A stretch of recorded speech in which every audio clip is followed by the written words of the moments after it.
Barbados, we must never allow present circumstances to define our future. In the past, we were known for our strong and decisive leadership, our social, economic, and political stability, and our well-educated and productive workforce.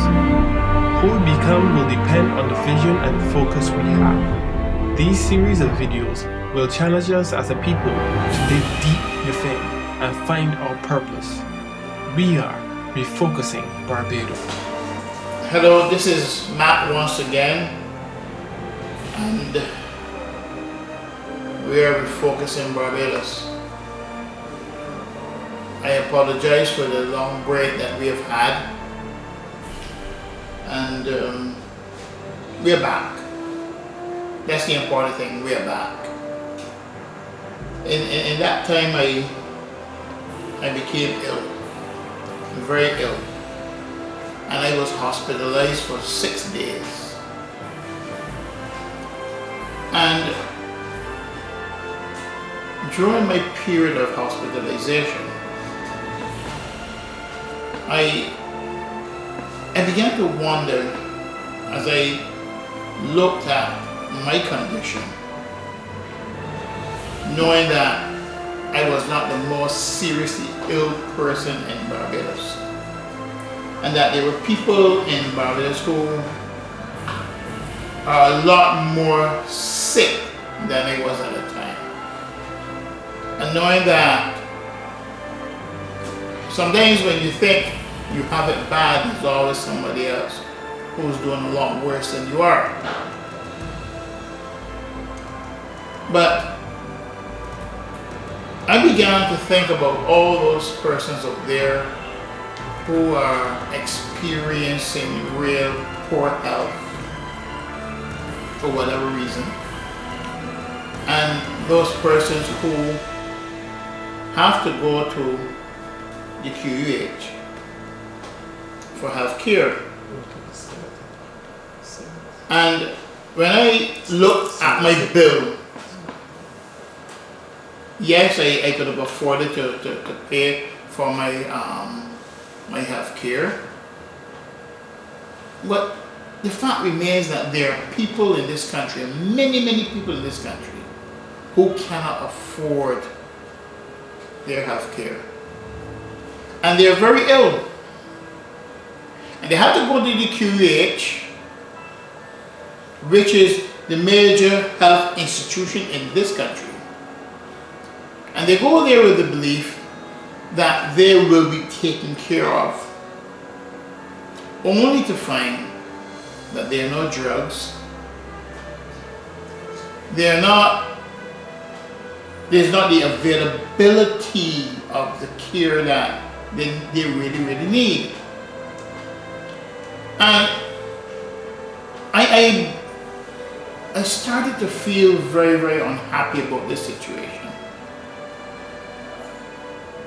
How the major health institution of this country could be so poorly managed that the poor people of this country who have to go there for care cannot get the care that they need.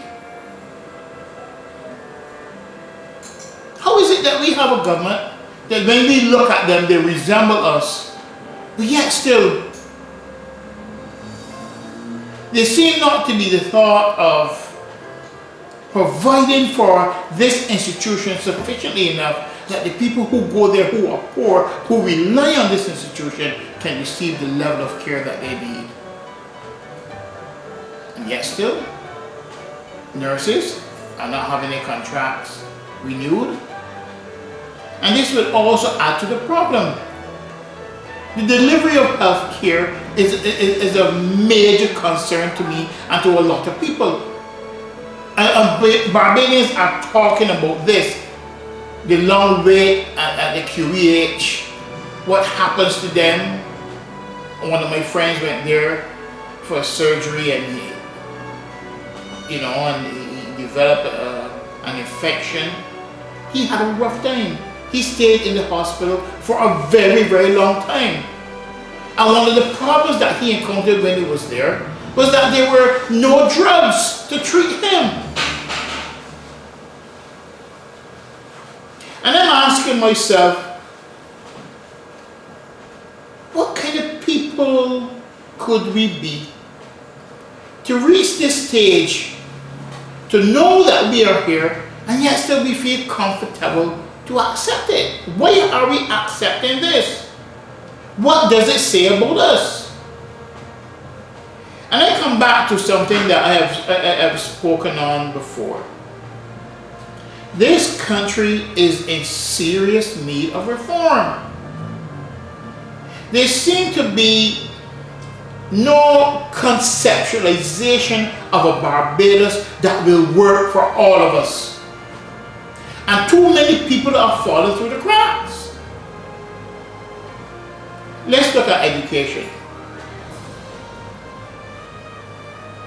How could we afford as a small country not to properly educate our people? How could we afford not to fund UE adequately? How could we afford to have numbers going into university falling and falling to alarming levels? Can we afford that? What will happen to our society 10, 15, 20 years from now? Do we want to have a young generation that is not thoroughly educated? And a lot of us Barbadians look towards this education as a means of social mobility. And a lot of families look at this as a way of moving out of their present circumstances, and one day hoping that those children that they educate, that they make sacrifices for and educate, will be able to lift their families out of their present circumstances, to improve their standard of living. And it can only be done through education. We can't hope. And if we do not want to educate our people the way they ought to be educated, what does it say about our concept of the Barbadian mind? What is the end game? Why are we educating our people? Or why have we stopped educating our people? What type of society are we hoping to build? And now, jobs are difficult. So we will also have some very educated people who are able to get jobs. These are dangerous people. An educated man being unable to get a job is demeaning, it's embarrassing. Because the hope is that after you've educated yourself, you come back home and there is at least a job for you.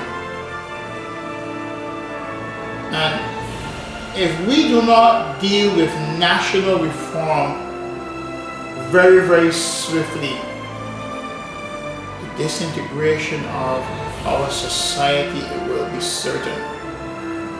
But the thing is that I am most concerned about is, why are we so quiet?